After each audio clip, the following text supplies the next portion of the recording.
Hi guys. So the reason I started doing these book recommendations on video is because whenever I suggested to people that they read a classic, almost most of them immediately left the vicinity.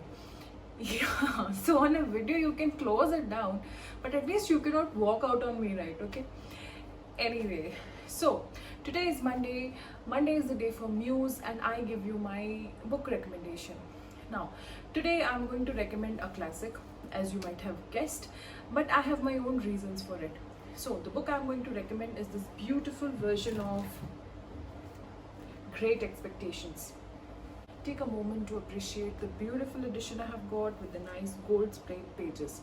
Oh, why did I get a new one? You ask me. Because I read this book on Kindle again, reread this book on Kindle, and when I thought of doing this review, the only copy I have is so battered that I don't think it is video worthy. It is memory worthy, but not video worthy.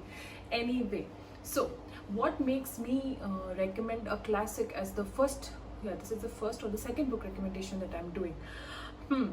Now, I can understand that if you are not into reading classics, or if you have, even if you like reading classics, they do get a little heavy-handed at times. But with Dickens, this is not the case. I mean, yes, it is very descriptive, and at some points you feel that it's slow for you and things like that.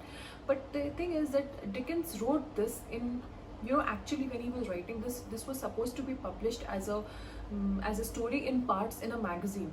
So he had to ensure that his script and that his writing had all those elements of drama, of twists and turns, and plot twists which kept the audience hooked.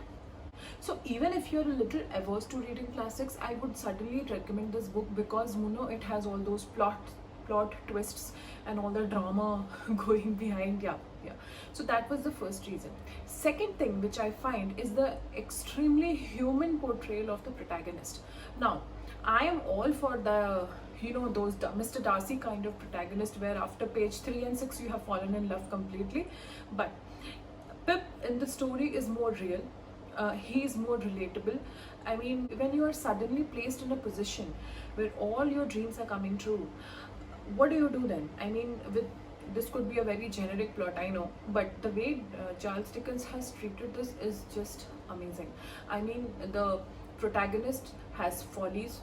He commits follies. He's as gullible and vulnerable as you and me, stupid sometimes, and you will see through that.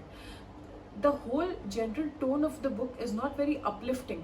What I mean is that it sometimes does leave you a bit sad.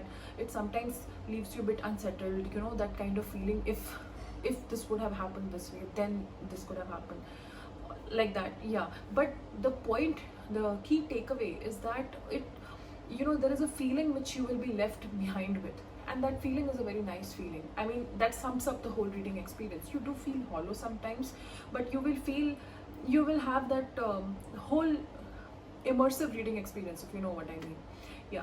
And thirdly, I would also recommend this book because some of the characters in this book, and very typical of Dickens' writing style, they are almost made up to be like caricatures. Yeah, especially Miss Havisham, the most talked about character of this book. I mean, when you read that portrayal and everything, you can totally imagine her sitting there, and I don't want to, even though a book written 200 years ago, I mean, who am I to say? I don't want to give you spoilers, but I still hope and I still feel that some of you might read the book after listening to me. Yeah, I'm giving myself that credit. Anyway, so I was talking about that characterization, which is very typical Dickens style, and you will enjoy reading that. I mean, that's in so much words. You will just enjoy reading that.